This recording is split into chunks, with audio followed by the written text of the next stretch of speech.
के बारे में आप लोग बहुत कुछ सुनते रहे होंगे नसीर साहब के प्रोग्राम में, इस्मत आपा के नाम, औरत औरत औरत, और एक और उनका प्ले है इस्मत चुगताई। उर्दू अदब की एक मुमताज़ अफसाना निगार, नावल निगार, फिक्शन राइटर थी, इतना तो आप सब जानते हैं। कहें तो उनके कुछ अफसानों के नाम ले लूँ मैं। लिहाफ सबसे मशहूर है, सबने सुना हुआ है।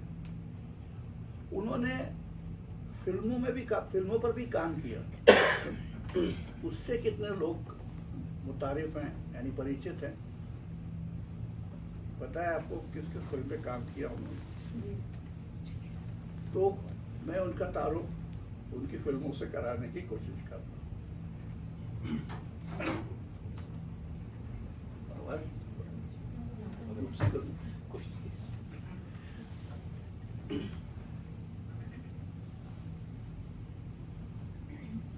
उनकी पहली फिल्म सन 1948 1948 में बनी। फिल्म का नाम था जिद्दी। देवानंद की पहली हिट फिल्म थी। किशोर कुमार ने पहली बार इस फिल्म में गाना गाया था, और वो पहला गाना एक गजल थी, मोइन हसन जज्बी की गजल। Ismat Chughtai story, screen play और डायलॉग्स उन्होंने लिखे थे। फिल्म बहुत बड़ी हिट साबित हुई और इस तरह से देवानंद की पहली हिट फिल्म साबित हुई। किशोर कुमार ने जो गजल गाई थी वो मोइन हसन जज्बी की गजल थी। अगर आप इजाजत दें तो मैं वो गजल आपको सुना दूं, अगर आपकी दिलचस्पी हो। गजल का मतलब है, मरने की दुआएं क्यों मांगूं, जीने की तमन्ना कौन करे, ये दुनिया हो या वो दुनिया, अब ख्वाहिश दुनिया कौन करे। जब किश्ती साबित व सालिम थी, साहिल की तमन्ना किसको थी। जब किश्ती साबित व सालिम थी, साहिल की तमन्ना किसको थी, अब ऐसी शिकस्ता किश्ती पर साहिल की तमन्ना कौन करे। अब ये शेर सुनिए, आपको कहीं सुना सुनाया लगेगा। जो आग लगाई थी तुमने, उसको तो बुझाया अश्कों ने, यानी आंसुओं ने। जो आग लगाई थी तुमने, उसको तो बुझाया अश्कों ने, जो अश्कों ने भड़काई है, उस आग को ठंडा कौन करे। दुनिया ने हमें छोड़ा जज्बी, हम छोड़ ना दें क्यों दुनिया को। दुनिया ने हमें छोड़ा जज्बी, हम छोड़ ना दें क्यों दुनिया को। दुनिया को समझकर बैठे हैं, अब दुनिया दुनिया कौन करे। उसके बाद उसकी दूसरी फिल्म थी आरज़ू, जिसमें दिलीप कुमार और मधुबाला काम कर रहे थे। आरज़ू भी एक फिल्म साबित हुई। एक रोमांटिक फिल्म थी, उसमें भी वो स्टोरी, स्क्रीन पे, डायलॉग लिख रही थी। इस फिल्म का एक गाना है जो मजरू साहब ने लिखा था, मजरू सुल्तानपुरी साहब ने, जो काफी मशहूर हुआ है। और वो था कि ऐ दिल मुझे ऐसी जगह ले चल जहां कोई ना हो, अपना पराया मेहरबान ना मेहरबान कोई ना हो। जाकर कहीं खो जाऊं मैं, नींद आए और सो जाऊं मैं, दुनिया मुझे ढूंढे मगर मेरा निशान कोई ना हो। उल्फत का बदला मिल गया, वो गम लुटा, वो दिल गया, चलना है सबसे दूर दूर, कारवां कोई ना हो। इसके अलावा उन्होंने 2 फिल्मों में डायरेक्शन भी किया। फरेब जो फिल्म थी, उस फिल्म में उन्होंने कहानी स्क्रीन पे डायलॉग भी लिखी, और अपने शौहर शाहिद लतीफ़ के साथ को डायरेक्ट भी की फिल्म। उसके बाद जो फिल्म आई वो थी सोने की चिड़िया, जिसमें नूतन, तलत महमूद और बलराज सानी ने काम किया। इसमें उन्होंने स्क्रीन प्ले, डायलॉग और स्टोरी लिखी। इस फिल्म का भी एक गाना बहुत मशहूर है कि प्यार पर बस तो नहीं है मेरा, लेकिन फिर भी तू बता दे कि तुझे प्यार करूं या ना करूं। मेरे ख्वाबों के झरोकों को सजाने वाली, तेरे ख्वाबों में मेरा जिक्र है, मेरा गुजर है कि नहीं, पूछकर अपनी निगाहों से बता दे मुझको, मेरी रातों के मुकद्दर में सहर है कि नहीं। कहीं ऐसा ना हो पाँव मेरे थर्रा जाए और रेशमी आंचल का किनारा ना मिले, अश्क बहते रहे खामोश सियाह रातों में और तेरे रेशमी आंचल का किनारा ना मिले, प्यार पर बस तो नहीं है। तो उसके बाद उन्होंने, और उनकी कहानी पर एक अनपब्लिश्ड अफसाने पर फिल्म बनी गरम हवा, जो बहुत चली। उसके बाद कुछ फिल्में थी ख्वाजा अहमद अब्बास की, जिसमें उन्होंने सिर्फ डायलॉग लिखे। एक और फिल्म थी जिसको उन्होंने डायरेक्ट किया, जुनून एक फिल्म थी जिसमें उन्होंने डायलॉग्स लिखे। महफिल किया, ख्वाजा अहमद अब्बास की फिल्म थी जिसमें उन्होंने डायलॉग लिखे। फिर एक फिल्म डायरेक्ट की जिसका नाम था जवाब आएगा। उसके अलावा उनकी कहानी लिहाफ पर एक फिल्म बनी है, द क्विल्ट। उन्होंने उसमें कुछ नहीं किया था, वो अफसाना है उनका, और वो बनी है।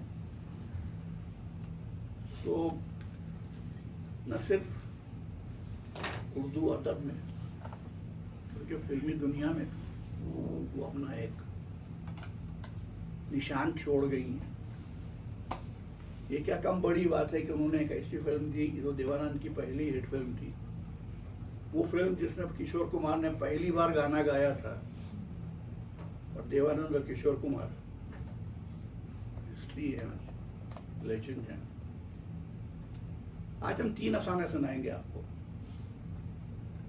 पहला अफसाने का अनुमान है, ये अफसाना कम और इंशाइया ज्यादा है। इंशाइया उर्दू में उस कहानी को कहते हैं जिसमें आप टंग चीक मज़ाहिया बातें कर रहे हो, उसमें सरकाज़म हो या नहीं हो, तंज हो या ना हो, मज़ाक की झलक होती है। और इस इंशाइया, ये अफसाने का नाम है बावर्ची, द शेफ। सुनिए माधवी गनपुले से। बावर्ची,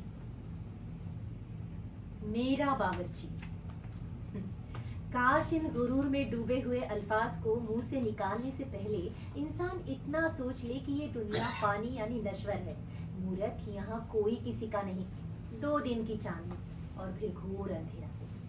मेरा तेरा कुछ नहीं तो फिर बावर्ची जैसी नापायदार हस्ती जो चलती फिरती छाया है, आज यहाँ कल वहाँ, किसी की कैसे हो सकती है बेटी? आज मजे से खोरमा मुतंजन उड़ा रहे हैं तो कल एक एक टुकड़े को मोहताज होटलों की दरबदर खाक छान रहे हैं। अभी अभी ये सोच रहे हैं कि इतवार को जो दोस्तों की दावत है उसमें शाही टुकड़े और फिरनी काफी होगी, या 2-4 अंग्रेजी मिठाइयाँ भी बनवा ली जाए। बावर्ची तो है ही, क्यों न लोगों पर रोक डाल दिया जाए। लेकिन अचानक इत्तला मिलती है कि बावर्ची को शरीफ या मुरव्वत और प्यारे हमसाए यानी पड़ोसी ने 5 रुपया ज्यादा देकर हजम कर लिया। जैसे चील झपट्टा मारकर बच्चा पंजों में दबोच लेती है और गरीब मुर्गी आहाविजारी करती रह जाती है यानी रोती रहती है। बिल्कुल उसी तरह बेकसो लाचार बदमजाक यानी बकवास होटलों के रहमो करम पर जिंदगी के दिन गुजारने लगते हैं। मेरा बावर्ची, जी मैंने गलती की। काश मेरा भी कोई बावर्ची होता। यहाँ इस घर में जिसका किराया मैं अदा करती हूँ, बेशक एक जिन्नाती किस्म का यानी जिन जैसा एक बावर्ची रहता है, जिसकी मिल्कियत तवा, चूल्हा वगैरह है, और उसके इलाके में चिमटा, फुकनी और झींगरों, चूहों वगैरह के अलावा 2 निहायत गैर इत्मीनान बख्श यानी अनसैटिस्फाइड किस्म के इंसान भी रहते हैं। अपनी खुददारी को शदीद ठेस लगाते हुए। दो हस्तियों में से एक तो खुद मेरी गुनहगार शख्सियत है और दूसरी मेरे खुदाए मजाजी यानी मेरे मियाँ की। शायद पढ़ने वालों को शुबा हो रहा है कि बावर्ची इंतहाई दर्जे का गुस्ताख, नीम मुहज्जिब और मरखन्ना होगा।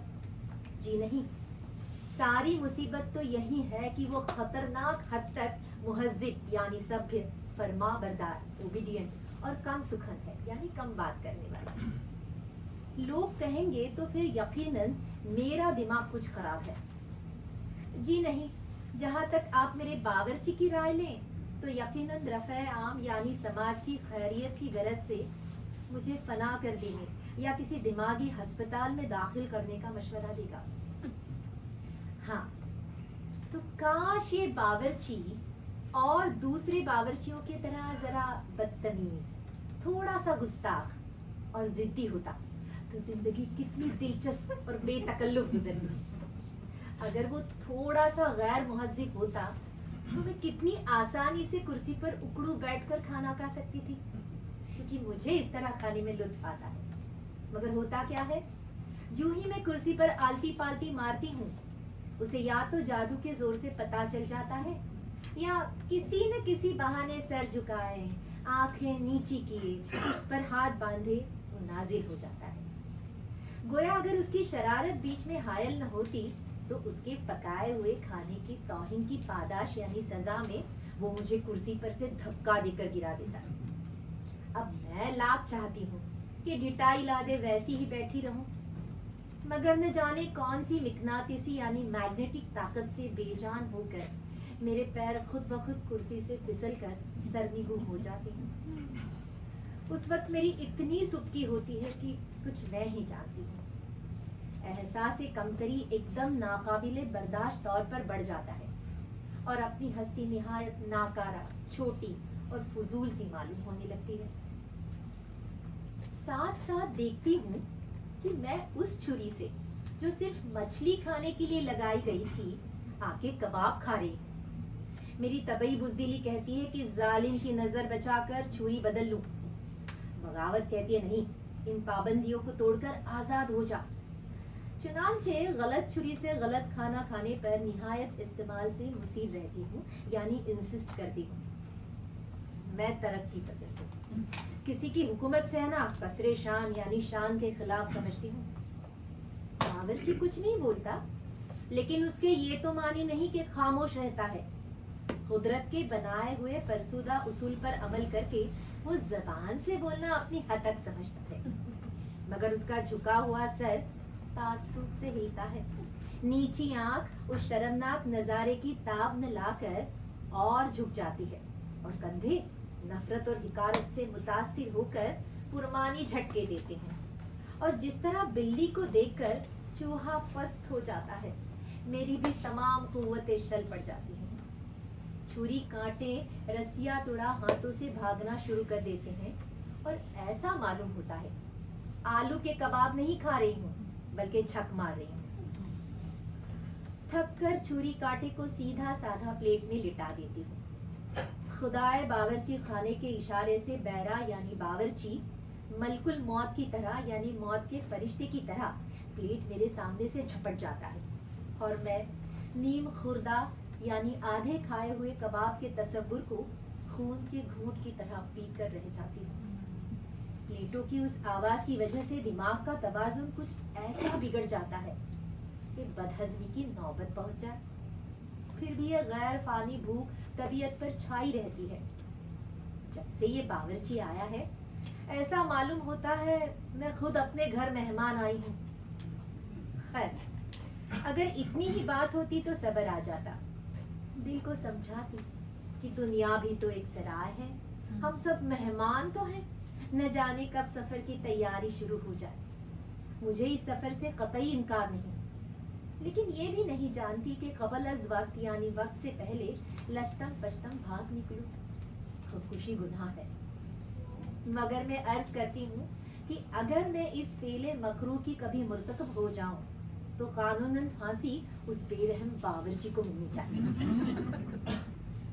मैं सब कुछ बर्दाश्त कर सकती हूँ, मगर ये जो आए दिन नए खानों के तजुर्बे किया करता है, उन्हें सहना मेरे बस का रूप नहीं। दुनिया जानती है कि खाना इंसान की दिलचस्पी के लिए पकता है, न कि इंसान खाने की नाज़बरदारियों के लिए।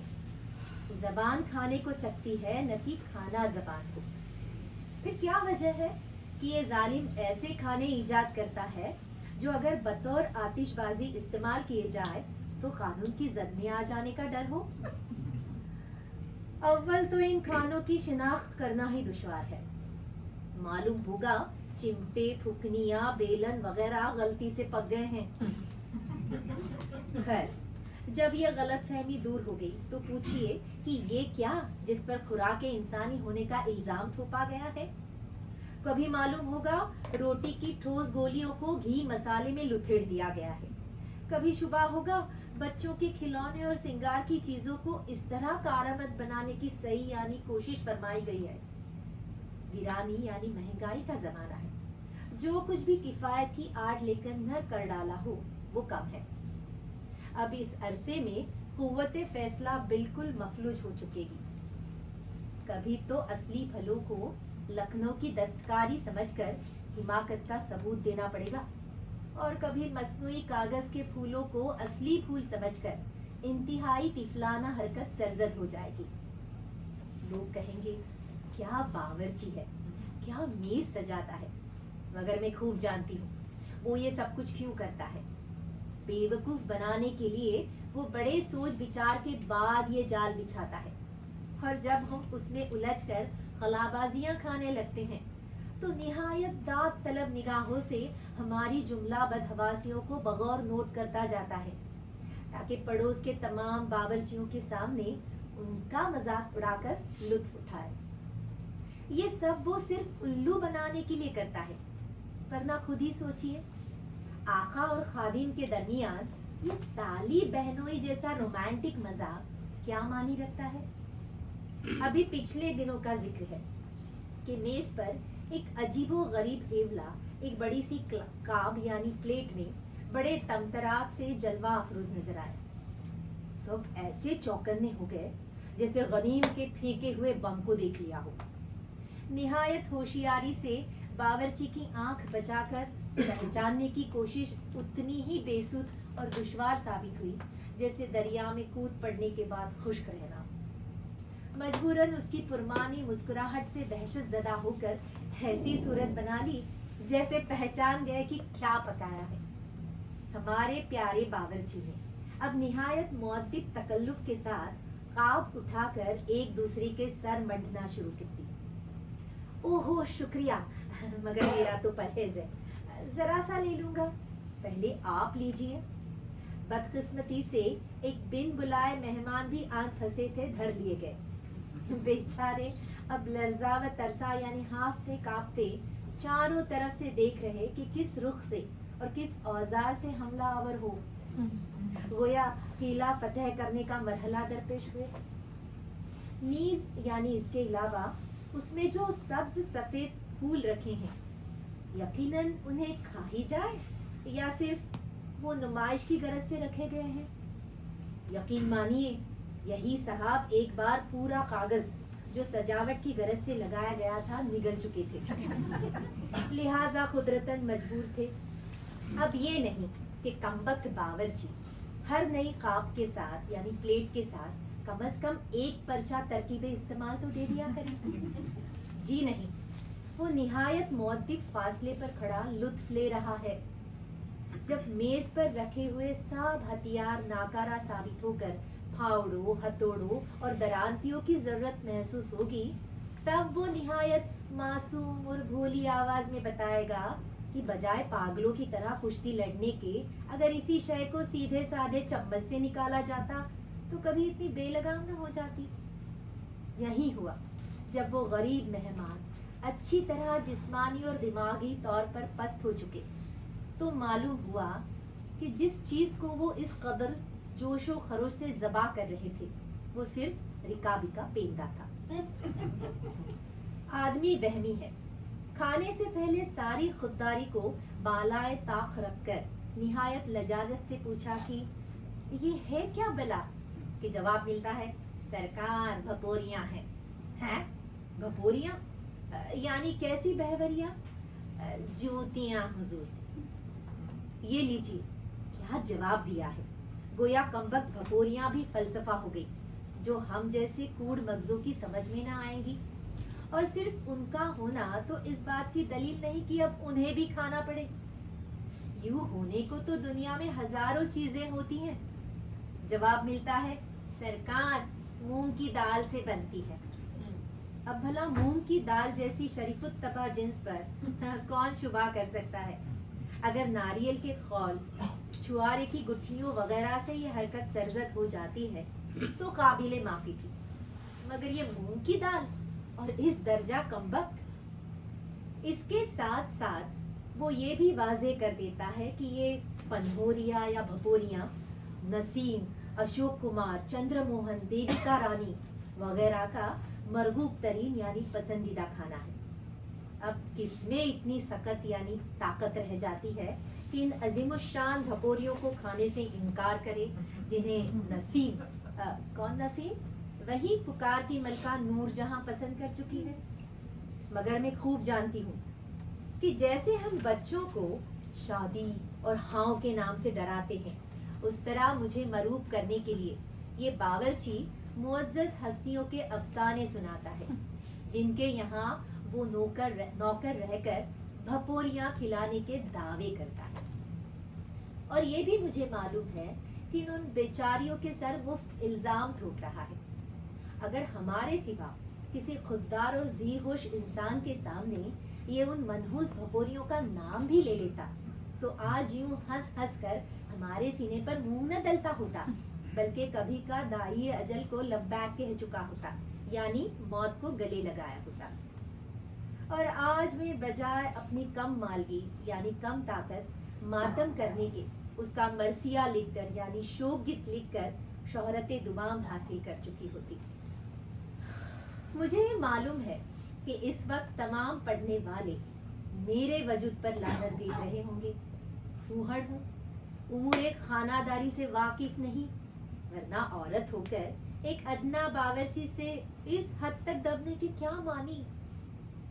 तो अर्ज ये है कि मेरा बावर्ची वो जिन्स नहीं जिसे सिंफे नाजुक की नजाकत या सिंफे जबरदस्त की ताकत मरूब कर सके। वो बावर्ची है। तलना, पकाना, भूनना, झुलसना और जलाना उसका पेशा। कुचलना, पीसना और काट छीलकर नमक पाशी करना उसका दिलचस्प तरीन मशगला। वो जर्रा यानी सर्जन है।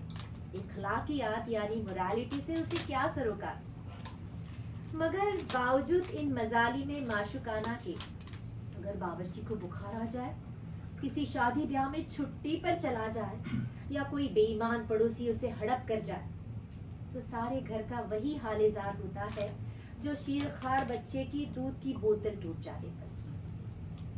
बात ये है कि वो हमारा आका है और हम उसके, माफ कीजिएगा मैंने गलत कहा, मेरा मतलब है वो हम इस, ओ खैर जाने दीजिए।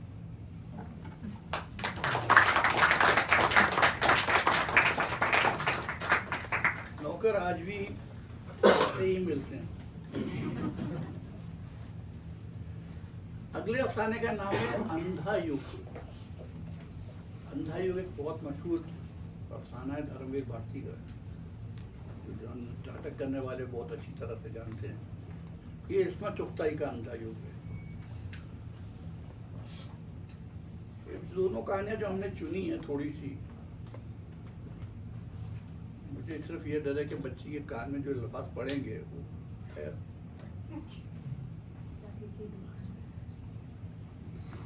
अंधा युग। मेरा नाम बाबूलाल है। आइए तशरीफ लाइए। उसके चेहरे पर तनाव छा गया, जैसे मैंने कोई गाली दे दी हो। छरेरा बदन, दराज गहरी सांवली रंगत और बेहद फुर्तीली कदरे सुर्ख बड़ी बड़ी आंखें, सुतवा नाक, फैला हुआ गहरे उदे होठों वाला दहाना, सर पर खमदार खिचड़ी बालों का टोकरा। मुझे गुफ्तगू का आगाज करते हुए कभी झिझक महसूस नहीं होती। मगर बाबूलाल कुछ ऐसा भिन्नाया हुआ था कि मुझे भी तकल्लुफ होने लगा। पवार साहब ने भेजा है। ओहो, ये पुलिस वाले कितने भी नर्म मिजाज नजर आए, ड्यूटी पर नंगी तलवार बन जाते हैं। मुझे खामोश पाकर बाबूलाल की कुछ हिम्मत बढ़ गई। जरा नरम होकर बोले, आप क्या पूछना चाहती हैं? मैं उस दुनिया के बारे में कुछ जानकारी चाहती हूँ जहाँ मेरा गुजर मुमकिन नहीं। मैंने बहुत हाथ पैर मारे, मगर वो औरतें हम जैसी औरतों से बदजन होती हैं। कभी सच नहीं बोलती, बस दुखड़ा रोने लगती हैं। ज्यादातर तो फिल्म लाइन के चक्कर में आती हैं और दूसरों के दरवाजों के साथ मेरा भी दरवाजा खटखटा लेती हैं। उम्मन जिनका वक्त खत्म होने लगता है वो बेटी को जरा बेहतर हालत में देखने की आरजू में होती हैं और रेखा या हेमा मालिनी के ख्वाब देखती हैं।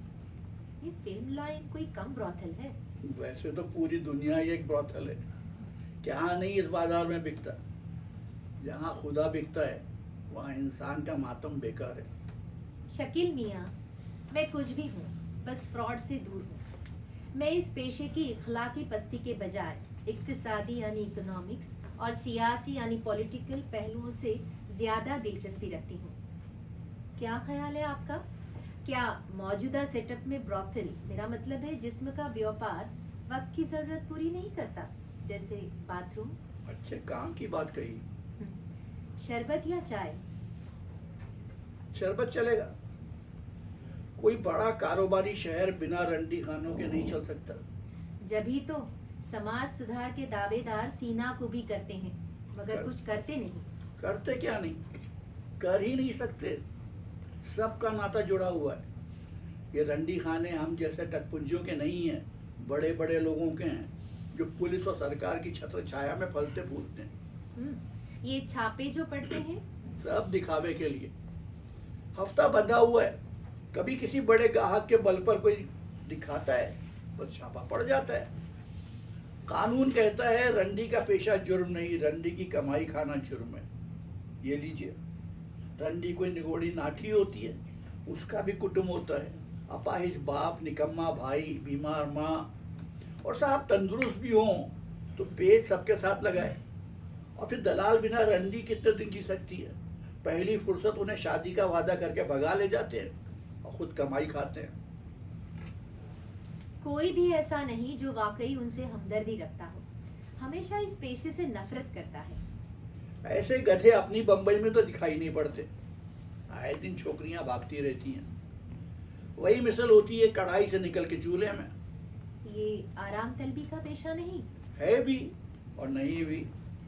बस ये समझ लीजिए, ये भी तबकाती, मेरा मतलब है जैसे सेठ और मजदूर, ऊपर वालियां राज करती हैं और गिरी पड़ी जाहिल पत्थर ढोती हैं। क्या पढ़ी लिखी भी होती हैं? क्यों नहीं साहब, बड़े शहरों और ऊंचे तबकों के रंडी खानों में फटाफट इंग्लिश बोलती, जरा तीखी चुलबुली की बड़ी मांग है।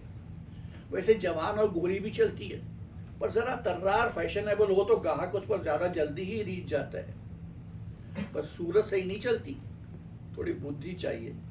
शकील, तुम इस कारोबार में कैसे फंस गए? बाबूलाल फिर गिरगिट की तरह रंग बदलने लगा। मुझे डर लगा उठकर चल देगा, मगर फिर वो मेरी परेशानी भांप कर मुस्कुराया और सोफे पर आराम से ढलक गया। उसकी सुर्ख आंखों में गम और गुस्सा औध कर आया, फिर ठंडा पड़ गया।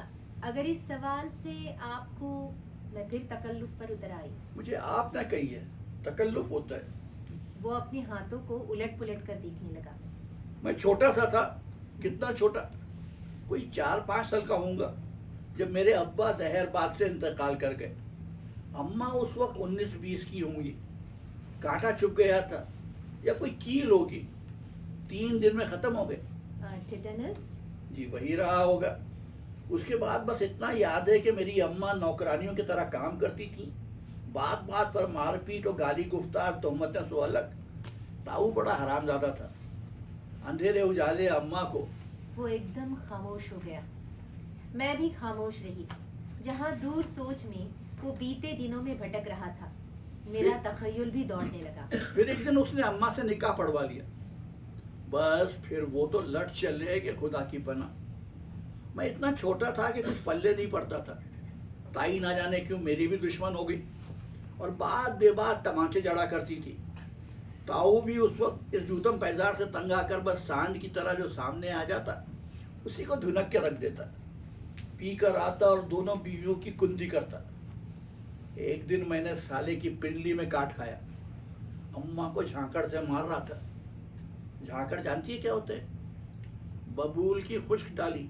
हाँ हाँ, अम्मा सुइयां तोड़कर सुखाया करती थी झाकड़ों पर, मगर उनमें कांटे तो नहीं होते थे। बबूल की ना रही होंगी। हम्म, बबूल के कांटे तो बस गोश्त पे घुसकर टूट जाते हैं, फिर गोश्त सड़ने लगता है। बस मैं भाग खड़ा हुआ। 3-4 साल तो झेला, फिर नहीं चली गाड़ी। 1 महीने में बंबई पहुंचा। बंबई का बहुत जिक्र होता है उधर रज्जनपुर से। और रज्जनपुर से कितने लोग आए? प्रतापगढ़ जिले में हमारा गांव है। रज्जनपुर? क्या पैदल ही आए? नहीं जी, प्रतापगढ़ की तरफ चला था। रास्ते में कभी बैलगाड़ी कभी छकड़े में जगह मिल गई तो मिल गई। बस भी चलती है। कितने दिन में तो प्रतापगढ़ पहुंचा। वहां से रेल पकड़ी। दादी वो प्रतापगढ़ में ही चुप गई। रेल में बैठा, अगले स्टेशन पर उतार दिया गया। रात को ज्यादा पकड़ धकड़ नहीं होती। बस यूं ही चलता रहा। फर्स्ट क्लास से खाने की ट्रे में अच्छी खासी छूटन मिल जाती। खौंचे वाले भी कभी बासी पूरी दे देते। एक कुली तो मुझे गोद लेने पर तुला था। भी औलाद होगा या साला मुझसे मजदूरी कराने का प्लान होगा। बम्बई पहुंचा तो गिग्गी बन गई। भीख मांगना बड़ा आसान समझते हैं। अरे भीख के अड्डों पर भी कब्जा होता है किसी न किसी का। बाहर वाले की बड़ी मरम्मत होती है। बाबूलाल ने सिगरेट सुलगाई। मैंने भी मस्का मारने के लिए एक मांग ली। एक बात बताऊं, सिगरेट मांगना सख्त यारी और बराबरी का सबूत है।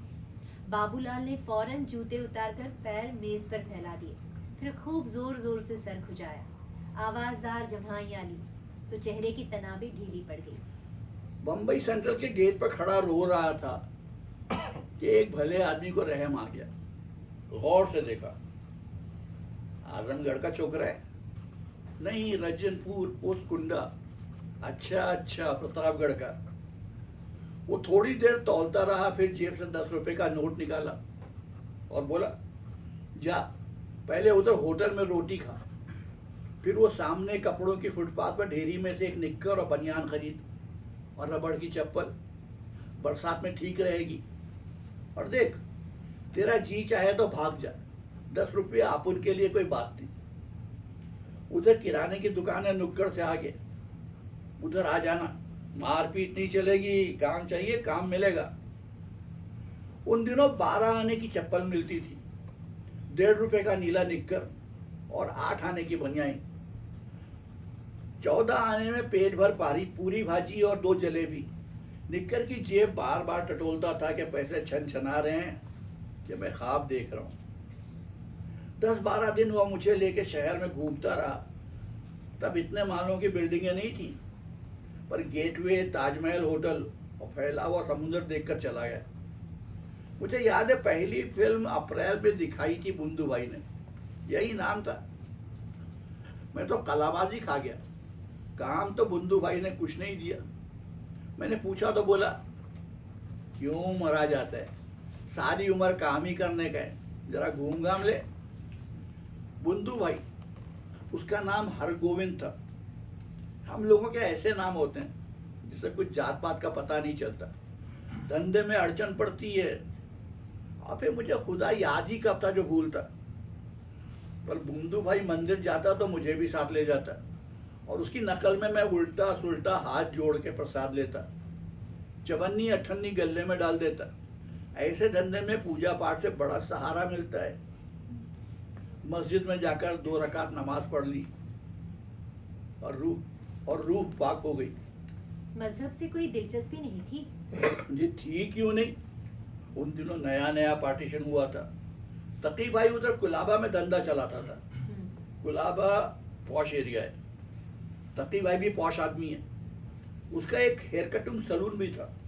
धंधा छोड़ दिया था, मगर जहाजी गोरे उधर आते जाते थे, लेकिन उन्हें ऊंचा माल सप्लाई करना कोई नीच काम नहीं। उसके अलावा उसका प्राइवेट भी चलता था। प्राइवेट यानी? अब आप क्या समझेंगी, बड़ा उलझा हुआ मामला है। बाहर सेठ लोग माल अपने फ्लैट में मंगवाते हैं, 10-12 छोकरियों का ऑर्डर मिलता है, हाई क्लास माल, बाजारू नहीं, घरेलू माल। या खुदा, ये घरेलू माल क्या होता है?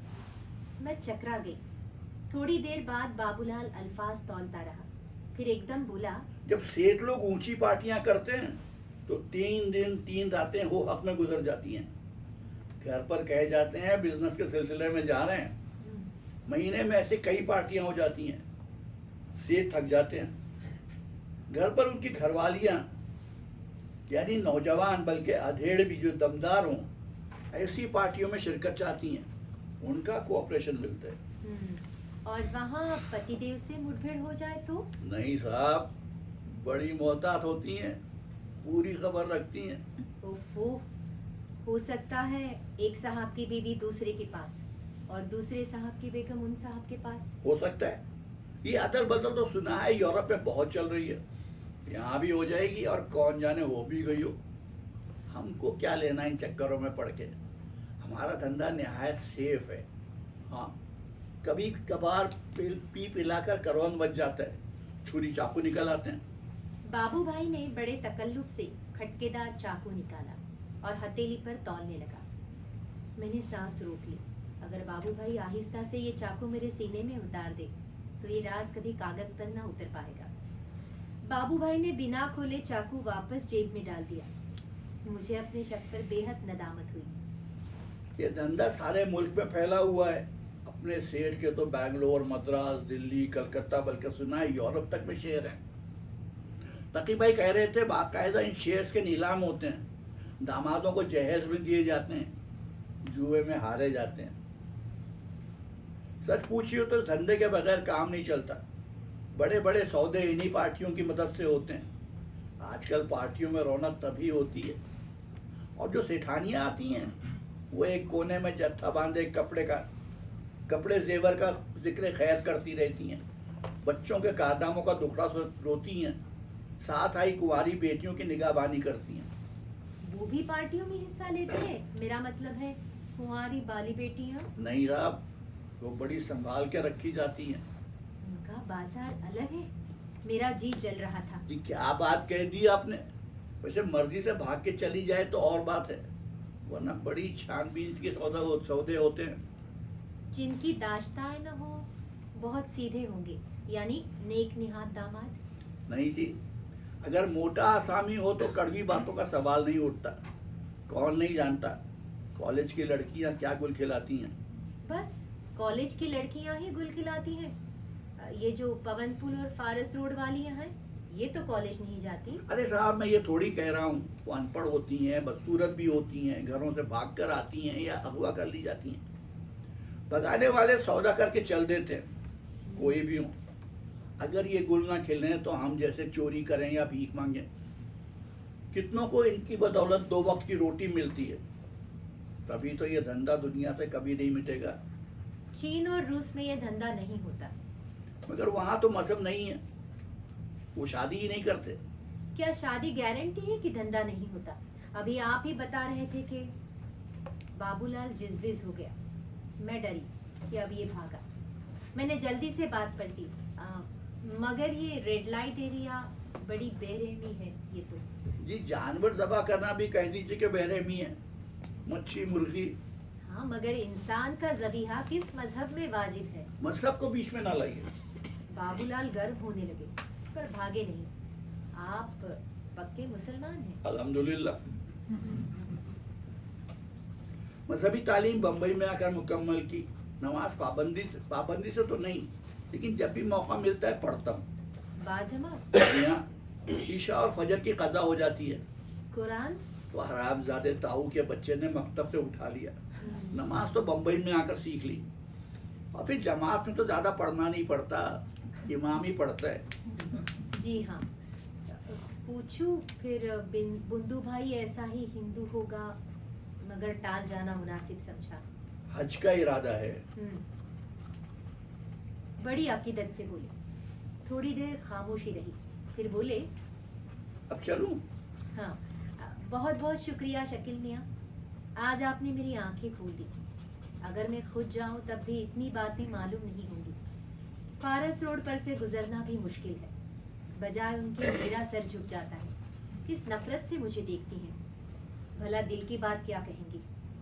परसों से देख रही हूँ, आंखें सिर्फ झुक जाती हैं, पटम नहीं हो जाती। अरे आप इतनी जज्बाती हो रही हैं, घर में गलादत की नाली हो तो अंधेर मच जाए। भला सोचिए, ये जो लाखों मजदूर अपने घर बार छोड़कर मजदूरी करने आते हैं, बीवी बच्चों को साथ नहीं लाते, क्या उनकी इंसानी ज़रूरियात का कोई इंतज़ाम नहीं होना चाहिए? मगर इतनी गलाजत। गरीब का हर मोड़ पर गलादत से वास्ता पड़ता है। उसका घर गंदा, मोहल्ला गंदा, जिन होटलों में खाने की कुदरत है वो गंदे, पानी गंदा, हवा गंदी, तो औरतें क्या उन्हें पैदल और कुलाबा की मिलेंगी? मैं चुप रही। अगर ये औरतें ना हो तो औरतों का रहना, चलना, फिरना मुश्किल हो जाए। वैसे ही ये भूख दिन ब दिन बढ़ती जा रही है। पेट से इतना बचता नहीं जो ये ज़रूरत पूरी करने पर खर्च करे। इसीलिए रेप, बलात्कार की वबा फैलती जा रही है। इसका इलाज? कुछ नहीं, कयामत के आसार हैं। बाबू भाई उठ खड़े हुए, फिर कुछ सोचकर बोले, आप मेरे घर चलेंगी? जरूर। कब? बस अभी। आज मुझे फुर्सत भी है, पवार साहब की ड्यूटी पर हूँ। मेरी बीवी समझती है इंपोर्ट एक्सपोर्ट करता हूँ। गांव में भी सब पर रोब है। मज़ा ये है कि इस धंधे में भेद खुलने का कोई खतरा नहीं।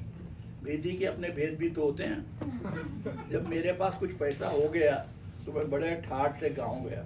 रोब पड़ गया। मेरा ताऊ मेरे आगे पीछे दौड़ने लगा। पैगाम आने लगे, लड़कियां दिखाई गई। मुझे रफ़ीक़ा पसंद आई। 2 साल मंगनी रही। मैंने फ्लैट खरीदा, सजाया और उसे धूमधाम से ब्याह लाया। नवी जमात में थी। मैंने सोचा मैट्रिक कर ले। गोरखपुर से आई हुई थी मेरी खाला। आप देखिए रफ़ीक़ा को, लाजवाब बीवी साबित हुई। तुम भी तो लाजवाब हो शकील मियाँ। मैं बनावट की कायल नहीं। तुम इस गलाजत में पलकर भी इतने अच्छे इंसान बन सके, ये कोई मामूली बात नहीं। सब बुंदू भाई और तकी भाई मियाँ की इनायत है। आप समझती हैं इस धंधे में सभी कमीने हैं। कसम से इस धंधे में सबसे कम बेईमानी है। खौफ खुदा इस धंधे में रहकर परवान चढ़ता है। हर नमाज में खुदाए जुल्लुल जलाल से गुनाहों की माफ़ी मांगता हूँ। मेरे गुनाह वही बख्शने वाला है। वो सत्तार है और रहमान भी। हम बाइकला की नई इमारत के 3रे माले पर पहुंचे। 2 बेडरूम का फ्लैट बिल्कुल बाइकला के मियार से सजा हुआ था। प्लास्टिक के फूल, हाथ के काढ़े कुशन, मक्का मदीना की तस्वीरें, खरिया मिट्टी का ताजमहल, पाकिस्तानी सिरामिक का गुलदान, आर्टिफिशियल सिल्क के पर्दे, टीवी जिस पर कढ़ा हुआ गिलाफ, हाथ के बने मेज़पोश, एक शेल्फ में शीशे के खिलौने, चांदी के खिलौने, डिबिया वगैरह। रफ़ीक़ा सुर्ख टिशू का किमोनो पहने जूड़ा बांधती निकली। भर भर हाथ सोने की चूड़ियाँ, टॉप्स और गले में चेन। मासूम सी नमकीन सूरत, बेहद बारीक नूची हुई भवें, धुला हुआ चेहरा। इंग्लिश के लफ्ज़ मिला मिला कर बड़े तीखे अंदाज में बोल रही थी। आया, बेबी लोगों का टिफिन ले जाओ ना, थर्मास न भूलना। आइए, अम्मा से भी मिल लीजिए। मुझसे कुछ ही छोटी होंगी उम्र में, लेकिन शकील मियाँ की अम्मा हड्डियों का ढांचा लग रही थी। अम्मा, ये आपा हैं, तुमसे जिक्र किया था ना। शकील मियाँ झुककर बोले, शायद ऊंचा सुनती थी। जीती रहो, बैठो। उन्होंने खाली खाली आंखों से इधर उधर देखा। अम्मा को दिखाई नहीं देता, बहुत इलाज करवाया, कोई फायदा नहीं। इंशाल्लाह हज को गए तो विलायत भी ले जाएंगे। रफ़ीक़ा बोली, कोई फर्क नहीं पड़ता। जो आंखें बीनाई से महरूम नहीं, वो कौन सी बीना है? मैंने सोचा। तो वो आंखें जो देख सकती हैं, वो कहाँ देखती हैं? असली अंधा ही है।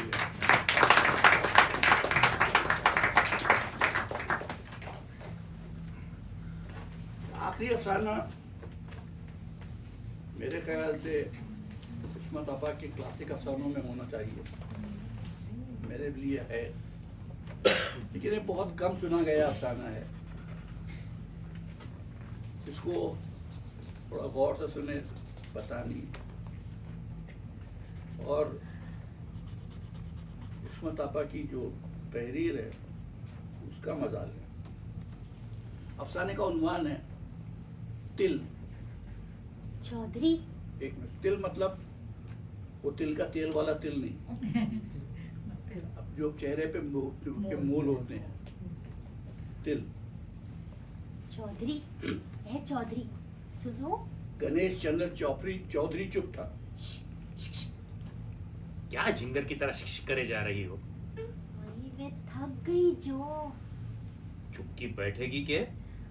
मुझसे नहीं बैठा जाता, सारी पीठ तख्ता हो गई। हाय राम, मुझे सर्दी लग रही है। चौधरी चुप। यहाँ नीचे कूलों में चोटियां काट रही हैं। देख रानी, 10 मिनट भी नहीं हुए और तू थक गई। और क्या, कोई मैं मिट्टी की बनी हूँ? रानी ने अपने मोटे होंठ फैलाए और संगे मरमर की चौकी से नीचे फिसल गई। चुड़ैल, कहता हूँ सीधी बैठ, हरामजादी। चौधरी ने रंगों की थाली स्टूल पर पटकी और रानी के कंधे पकड़कर 2-4 झटके दिए। तो फिर लो। वो जमीन पर लंबी लेट गई। चौधरी जलकर कोयला हो गया।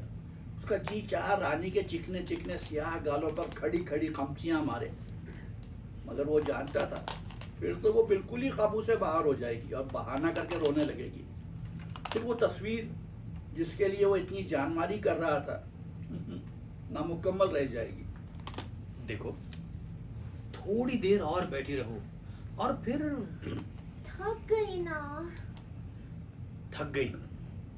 और जो सड़क पर दिन भर गोबर बीनती थी तो नहीं थकती थी, कुतिया कहेगी। कौन बीनता था गोबर? तुम बीनते होगे। ओह, कैसे सास नंदो जैसे ताने देते हो।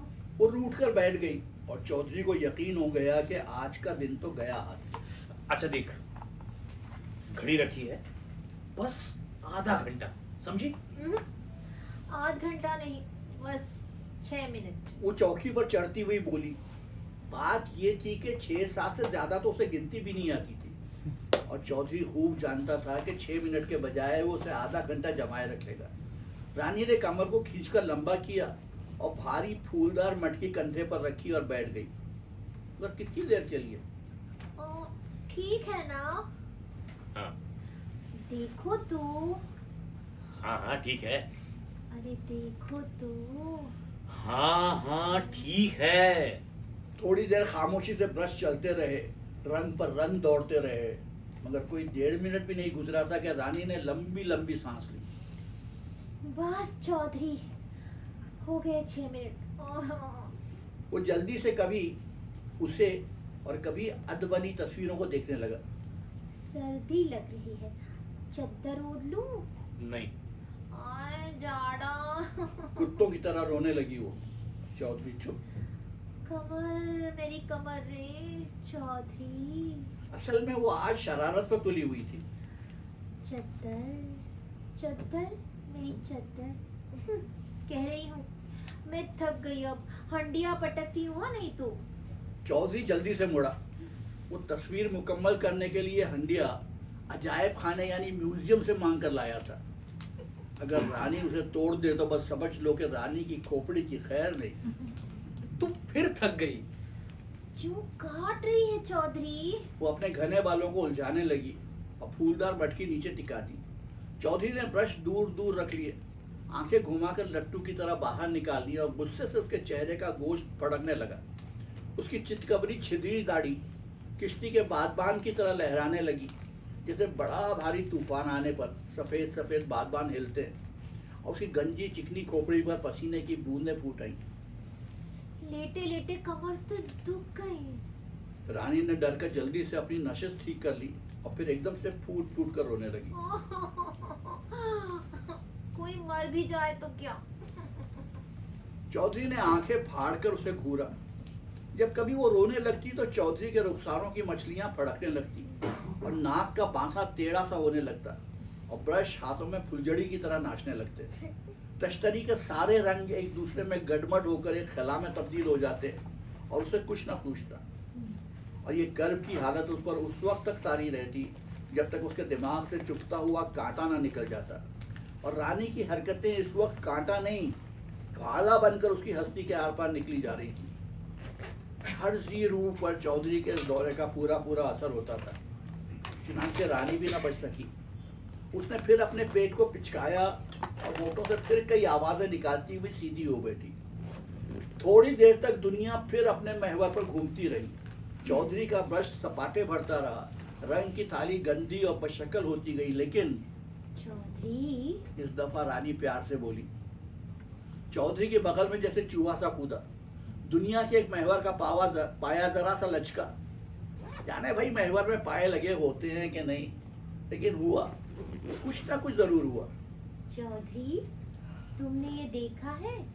चौधरी के कंधे झरझराए और चिकनी डली की शक्ल की खोपड़ी में पसीने के दाने फूट निकले। वो फिर बोली, देखो ये काला तिल, ये देखो गर्दन के जरा नीचे और नीचे, जरा उल्टी तरफ। एक हाथ से मटकी पकड़कर और होठ लटकाकर वो अपनी गर्दन से झांकने लगी। देखा है ये तिल? और तुम देख रहे हो चौधरी? अब मुझे तो शर्म आती है। सीधी बैठ। बड़े यार, भला कोई किसी का तिल भी देखता होगा, और जब वो ऐसी जगह हो। मैंने कुछ नहीं देखा और ना देखूंगा।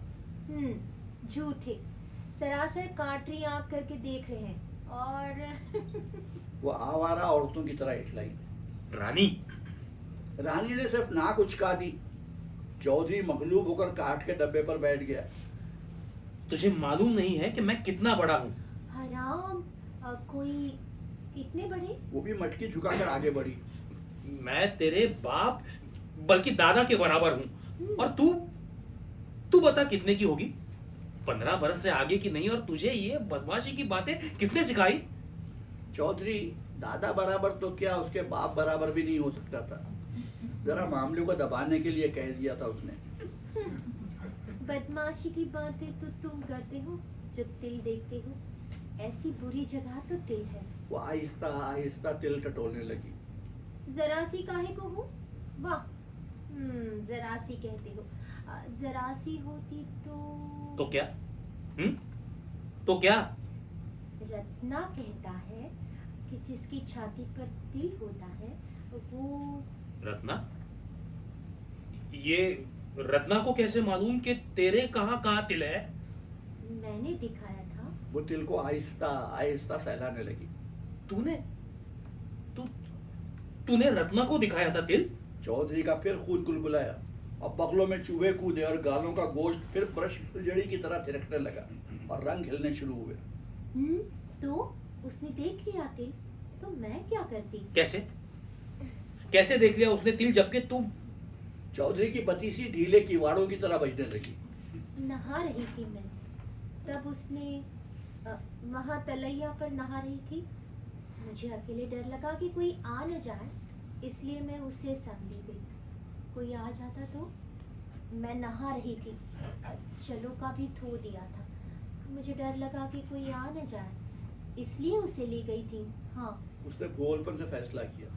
रानी, मैंने उसे कह दिया था उधर वो रखी हो, मगर वो दूर बैठा रहा। फिर मैंने कहा, रत्ना मेरे तिल है, बड़ी बुरी जगह है।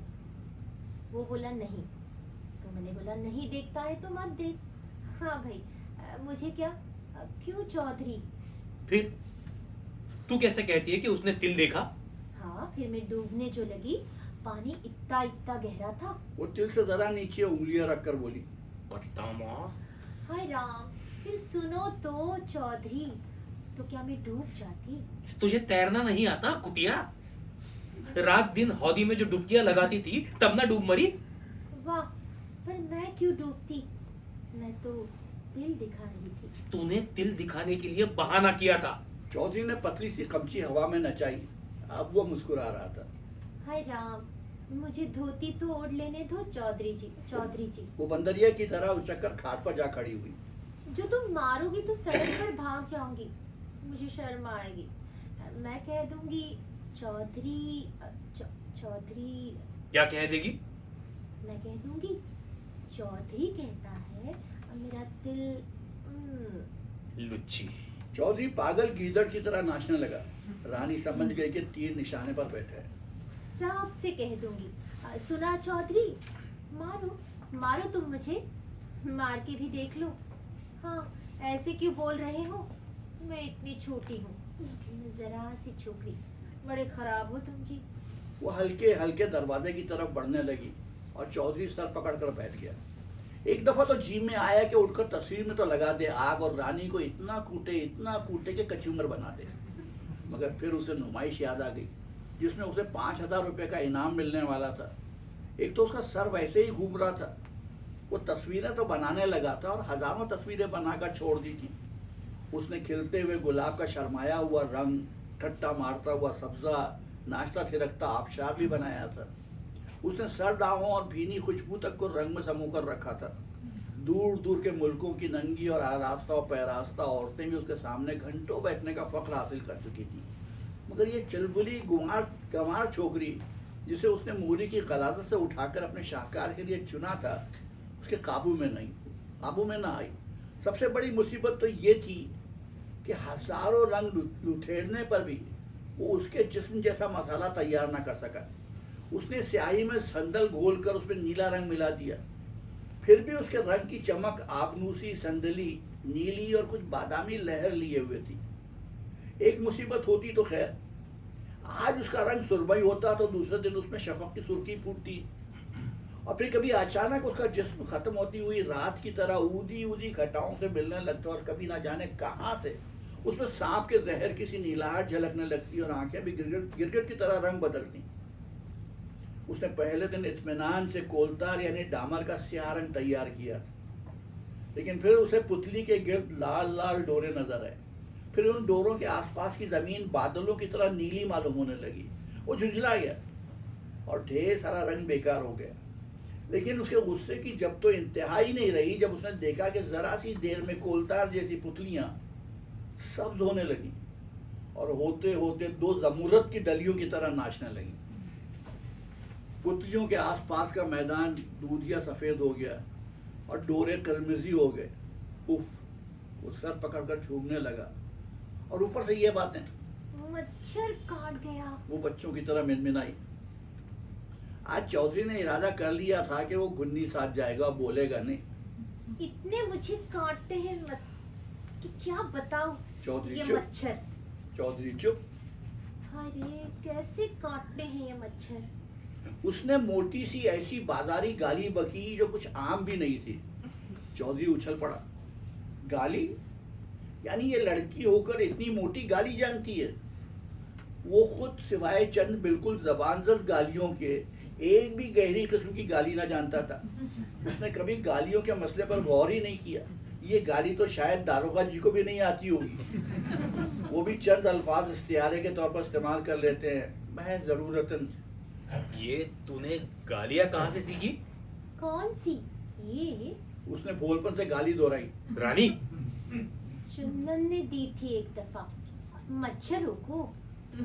शी, उसकी खोली में बहुत मच्छर है। वो बात टालने लगी। उसकी खोली?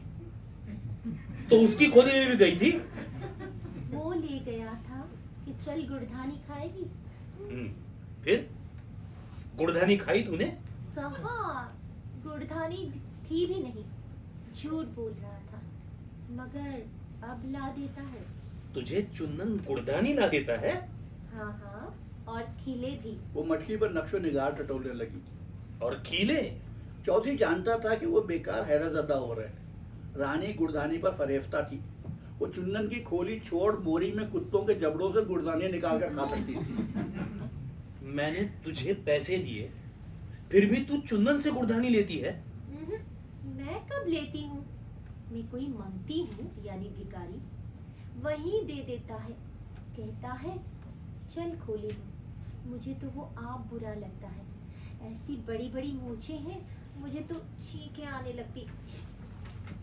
वो नाक सुकेड़ कर फड़फड़ाने लगी जैसे किसी ने उसके नाक में बत्ती कर दी हो। जरा पेट खुजा लूं चौधरी। फिर चौधरी पर वो दौरानी कैफियतें छाने लगी। भेजे में तालियां सी बजने लगी और गाल ऊपर नीचे कूदने लगे। 5,000 रुपए खनन खनन उस दूर नन्हे तारों की तरह नाच कर भागने लगे। पूरा काला, सुरमई और पीला सब रंग एक दूसरे से दस्तो गरेबा होने लगे और खोपड़ी पर आमले से उभर आए। अब सवाल ये था कि तस्वीर बनाए या पागल हो जाए। अगर यही चाल रही तो वो दिन दूर नहीं था जब वो सचमुच कपड़े फाड़ कर सड़क पर बावले कुत्ते की तरह लोट लोट कर अपना सूखा मारा जिस्म छील डाले और अपने दहकते हुए सर को तलैया के पानी में डुबो दे। यूं ही उसके कदम तलैया की तरफ उठ गए। तलैया दूर न थी, उमन वहां घंटों डूबते हुए सूरज की किरणों को सतह आप पर थिरकते नाचते देखने चला जाया करता था। और वो शायर था, पैदाइशी शायर। वो दुनिया में तो रहता था मगर दुनिया से कितना दूर। बुढ़ा तो वो ना था मगर जवान भी उसे कोई कह ना सकता था। उसने दाढ़ी लापरवाही की वजह से छोड़ रखी थी और कुछ यूं ही सी चितकबरी हो चली थी। ओ, फिर उसके बगलों में कोई चीज फड़फड़ाई। रानी की आवाज एक भर्राई हुई मेंढक की आवाज के साथ आई। मेंढक ही होगा और क्या, बरसात। खैर बरसात तो दूर थी मगर नहीं, मेंढक नहीं, बिल्ली खरखराती होगी। बिल्ली तो क्या, हाँ कुछ होगा। लेकिन जब उसकी पारसा आंखों ने रानी को रत्ना के साथ पानी में चूल्हे करते देखा तो थोड़ी देर के लिए वो उसे भी अपने तखय्युल का फरेब समझा। तखय्युल उसे छेड़ने के लिए तरह तरह के बहाने तराशा करता था। आज तो हद ही कर दी थी। लेकिन जब वो आगे बढ़ा तो हंसी के जमजमे रुक गए और हैरत ज़दा संगे मूसा के से मुजस्सम में आंखें फाड़ने लगे। किस कदर साफ था वाहिमा, बिल्कुल बाल बाल साफ। रत्ना के पुट्ठों का उभार, पानी से भीगी हुई उसकी लंबी चोटी, करीब करीब बैठी हुई दो आंखें और रानी की उलझी हुई चोटी। वो सुरमई, उन्नाबी, संदली, काफूरी और नीले रंग की आमिज़ से बना हुआ जिस्म और तिल, वो तिल उभरा हुआ गोली की तरह चौधरी के सीने में खट से लगा। एक तरफ को सरकता बचता रत्ना तो निकल भागा धोती उठाकर और रानी दिलेरी सी खड़ी छप छप करती रही। चौधरी को मालूम हुआ कि कोई उसे झूले में डालकर लंबी लंबी पेंगे दे रहे। दिल देख रहे हो मेरा, बड़े वो हो जी। वो मनाने के लिए इठलाने लगी। चौधरी शुक्र है कि खट के किनारे आकर समझा। बाहर निकल, उसने उस नए चौधरी को ढकेलते हुए कहा जो धीमे धीमे डूबता जा रहा था। तुम मारोगे? आज तुझे उधेड़ करना डाल दूं तो मेरा नाम चौधरी नहीं। चौधरी ने खुद को यकीन दिलाया कि ये वही छोकरी थी जो कीचड़ में मेंढकी की तरह पल रही थी। औरत पर हाथ उठाते हुए शर्म नहीं आएगी? नंगी औरतों को पीटते हो, वाह, शर्म नहीं आती? वो आंखों में आंखें डालकर मुस्कुराई और पानी उसके टखनों तक आ रहा था। वो डर रही थी इसलिए जरा आकड़ कर बातें कर रही थी। जाओ। वो शर्माने लगी। चौधरी के हाथ से कमची गिर गई और उसका कद 2 इंच लंबा हो गया। उसके बाजू फूल गए और भेजे में सरसरियां सी रेंगने लगी। बोबल के अंबार को ठंडी ठंडी सिया आंधी बहा ले गई और चिंगारी भड़की। धड़ धड़ शोरे लपकने लगे। उसकी आंखें भूखी चीलों की तरह स्याह उभरे हुए तिल पर झपटी और गन से जैसे वो तिल एक स्याह चट्टान बनकर उसके माथे से टकराया। एकदम वो लौट पड़ा और पिटे हुए कुत्ते की तरह भागा। किधर? अपने कमरे में पलंग की तरफ। उसी दिन उसने रत्ना को निकाल दिया। वो बहुतेरा कहता रहा कि वो लंगोट पहने था मगर चौधरी पर तो भुतना सवार था। वो सारी रात ख्यालात की फौज के साथ कुश्ती लड़ता रहा। कोई चीज़ बर्मे की तरह उसके जिस्म में सुराख कर रही थी मगर सुराख हो ही नहीं चुकता था, जैसे कोई चट्टान रास्ते में आ गई हो। आज उसे अपनी तस्वीरों में लगाने के लिए रंग मिल रहे थे। कत्थई में जरा सी नीलाहट मिला देने से बिल्कुल वही भीगा हुआ समुंदर की तय जैसा गहरा और जीता जीता रंग बन गया और आंखों के लिए बस स्याही में हल्की सब्जी नहीं, उदाहट या शायद सुरमई रंग और फिर गुलाबी गोट जहाँ आंखें खत्म होती है ना। उसने चाहा आईने में अपनी आंखें देखे, लेकिन आईना तो जाने उसने कब से नहीं देखा था। एक मुसव्विर को आईना देखने की क्या ज़रूरत है? वहाँ आईने में देखने के लिए होता ही क्या है? उसका आईना तो वो सारी तस्वीरें थीं जिनमें चेहरा तो चेहरा, उसकी रूह का कोना कोना नजर आता, उसका दिलो दिमाग, सभी कुछ तो रंगों में समाया हुआ सामने मौजूद था। फिर भी उसने चाहा कि कहीं अपनी सूरत देखे। उसने एक टीन के डिब्बे में जिसमें उसके रंग दूर दूर के शहरों से आया करते थे उलट कर झाड़ा। 2 झींगर फुदक कर उसके नाक पर टप्पा खाकर उड़ गए। मकड़ी का जाला उसने कोनी से झाड़ कर अपना मुंह देखा। पहले तो उसे कुछ नजर ना आया, जैसे समुद्र की तह में बारीक बारीक झाड़ और फंदे से होते हैं, या जैसे आंखों में पलकें घुस जाती हैं तो फैला फैला सा दिखाई देता है, वैसा दिखाई दिया। फिर एक भयानक दाढ़ी और प्यासी प्यासी आंखें दिखाई दी। ओ, ये वो खुद था, वो जो, मगर ऐसा कभी नहीं था। ऐसा उसने टीन का डब्बा औंधा दिया और बगैर आईने के अपनी सूरत देखने की कोशिश करने लगा। उसे दाढ़ी तो खैर नजर आई, पर एक आंख बंद करने से थोड़ी सी काले धब्बे वाली नाक और फूली हुई मूछ दिखाई दी। मूछ, अगर कैंची होती तो जरा जरा सा मूछ को वैसा कर देता। रानी कहती थी चुन्नन की मूछों से छींकें आने लगती हैं। वो भी खौफनाक, वो खुद भी नाक बजाने लगा। ये तो खैर मालूम था कि रत्ना लंगोट पहने था, कि आज अब धोती भी पहने हो, कि वो आ गया। मगर ये चुन्नन और उसकी गुड़धानी उसे ऐसा मालूम हुआ जैसे कमरे की दीवारें गुड़धानी की बनी हुई हों और वो उसे भींचे डाल रही हों। वो एक पिसी हुई मक्खी की तरह गुड़धानी के कोने पर बड़े से ढेर पर चिपका हुआ हिल रहा है। जब वो टहलते टहलते थक गया और टांगे शल हो गई तो स्टूल पर टिक गया। पर्दा उठाकर उसने अपनी अधूरी मेहनत को देखना शुरू किया।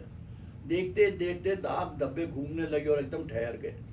शाने पॉलिश किए हुए चमड़े की तरह चमकने लगे और आंखों में नीली काली हरी रोशनियां घूमने लगी। और तिल, ये तिल कहाँ से आया? सांप की तरह गोल कुंडली मारे उभरा हुआ तिल। टिक टिक टिक घड़ी की तरह उसका दिल हिलने लगा। वो एकदम उठा और उसके पैर रानी की कोठरी की तरफ उठ गए। गंदी महल छोटे से दरवाजे की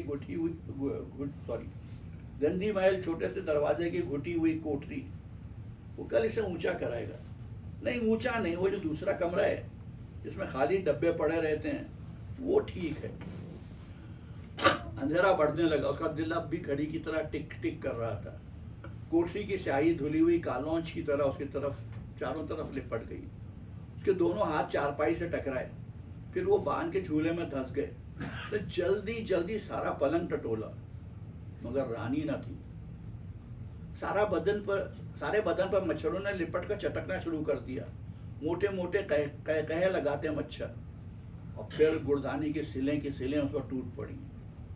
सुबह उसने चाहा कि रानी की चुटिया उम्मेदकर से पूछे कि यह रात को कहाँ गई थी, मगर कोई कहेगा कि वो रातों को उसका पलंग क्यों टटोलता है। वो चुपका काम करता रहा और रानी आज भी ना बोली।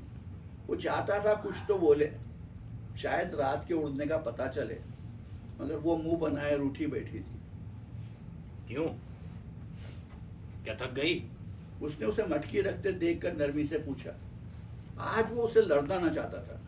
और क्या, मैं मिट्टी की बनी हूँ। वो अपनी कमर दोनों हाथों से दबाने लगी। चौधरी का जी चाहा कोई नरम सी बात कहे, मगर उसे अपना अंदाज बदलते शर्म आई। ले बस, अब सुस्ता चुकी। वो समझता था शायद वो लड़ेगी, और खैर, मगर रानी ने मटकी लेकर फिर जिस्म को वैसे ही अकड़ा लिया। आज रंग तनतना उठे। जो रंग लगाया मुंह चढ़ाने लगा। आज उसने सोचा था तिल भी बना देगा। यूं ही तस्वीरों में क्या तिल नहीं होते, मगर रंगों के मिजाज बिगड़े देखकर वो टाल गया। जब रानी उठकर चली तो गुड़धानी का टुकड़ा उसकी धोती में से गिरा। उसे खबर भी नहीं हुई, मगर चौधरी को ऐसा मालूम हुआ जैसे उसके सर पर साहिबान टूट पड़ा। ये गुड़धानी? उसने गुस्से से झाग उड़ाने शुरू किए। पहले तो वो रुकी कि उठा ले, मगर चौधरी के तेवर देखकर वो चल दी। तुम खा लो। उसने गुरूर से गर्दन उठाकर कहा। चौधरी पर मरघट का भुतना सवार हो गया। वो रानी को जाते हुए देखता रहा और फिर एकदम जूते की एड़ी से उसने गुड़धानी को जमीन पर रगड़कर पीस डाला। दूसरे दिन रानी खुदा जाने कहाँ गायब हो गई। उसने 2-4 कपड़े लेने की भी तकलीफ गवारा न की। जैसी आई थी वैसी ही फिर मौत आई कीचड़ में रुलने के लिए चल पड़ी। चौधरी की तस्वीर नामुकम्मल ही रह गई। 5,000 रुपये एक स्याह धब्बे की सूरत में उसके दिमाग पर जम गए। स्याह धब्बा जैसे नन्हा सा उभरा हुआ तिल, मगर कितनी बुरी जगह था। ये स्याह जला हुआ निशान बिल्कुल चौधरी के कलेजे में। इसके बाद वो और भी परेशान रहने लगा। डर के मारे वो किसी से कहता भी ना था कि रानी भाग गई। उसे डर लगता था कि कहीं कोई कहे ना कि आखिर भाग गई तो क्या हुआ, वो क्यों मारा जाता है। लिहाजा दिन गुजरते गए। वो तस्वीरें बनाने की कोशिश करता रहा, मगर अब कोई 6 आने में भी उसकी तस्वीर ना लेता था।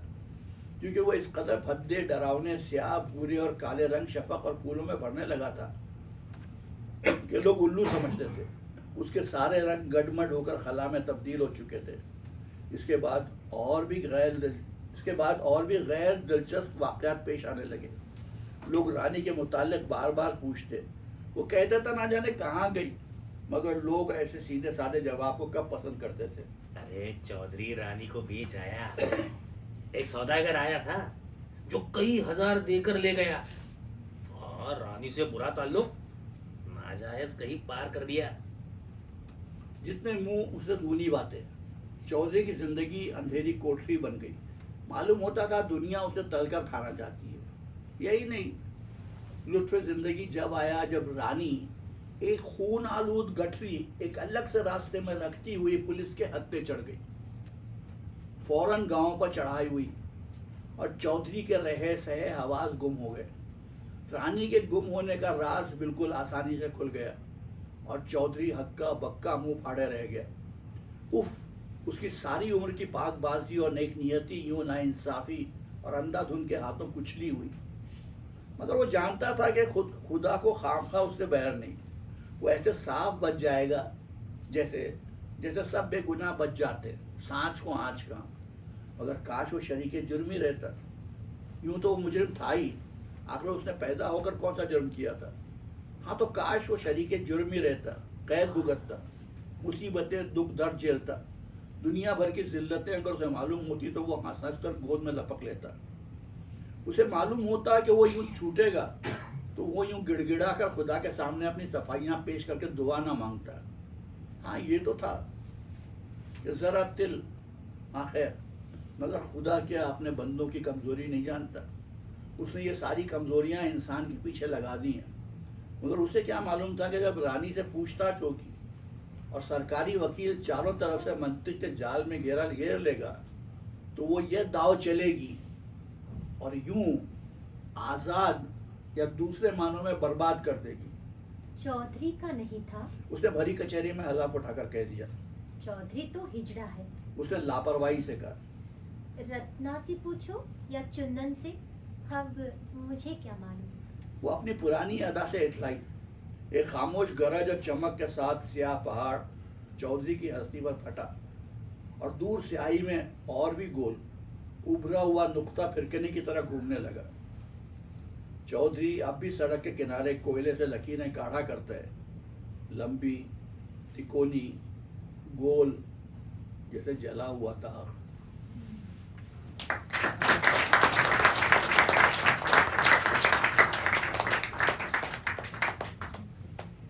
तो ये थी 3 कहानियाँ, 3 अफसाने पता पाके। दिल बहुत कम सुनी हुई कहानी है उनकी।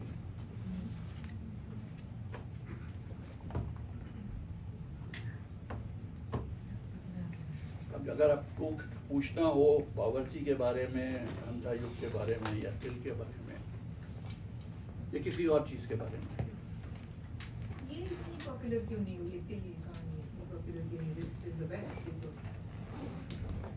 ये थोड़ी सी, क्या वो दौर इतना वैसा नहीं था? मेरे ख्याल से ये थोड़ी सी आर्ट फिल्म की तरह है। खाना जो है ये वो जो सारे इश्तिहारे हैं, तशबीहात हैं समझना और ख़ास तौर से रंगों के बारे में, बिकॉज रंग जो है उर्दू के रंग अब किसी के समझ में आते नहीं है। इतनी अच्छी तरह खूबसूरती से की है कि आदमी विजुलाइज कर सकता है कि सामने क्या बन रहा है, किस तरह के रंग उभर रहा है। तो मेरे ख्याल से इसमें उनकी तहरीर लिहाज से थोड़ी सी बेहतर है। हाँ, आई मीन सॉरी टू से लिहाफ कितनी तारीफ करते हैं, लेकिन और दूसरे अफसाने हमको ज़्यादा पसंद आते हैं बमुकाबिल में आपके। पता नहीं, इट्स माय चॉइस, नहीं कहते हैं, लेकिन लिहाफ को जो शोहरत मिली मेरे ख्याल में मुकदमे की वजह से, कि वो मुकदमे की वजह उस वजह से वो मुकदमे की दौर वजह वो से। नहीं था इतने वैसे। अगर मुकदमा नहीं हुआ होता तो हाँ, शायद इतनी इतना मकबूल शोहरत ना नहीं मिलती। होता। हाँ, उनके 4 वॉल्यूम में हैं अफसाने, तो 2 ही किताबें लाया हूँ। ये 2 किताबों में ये कहानियाँ थी।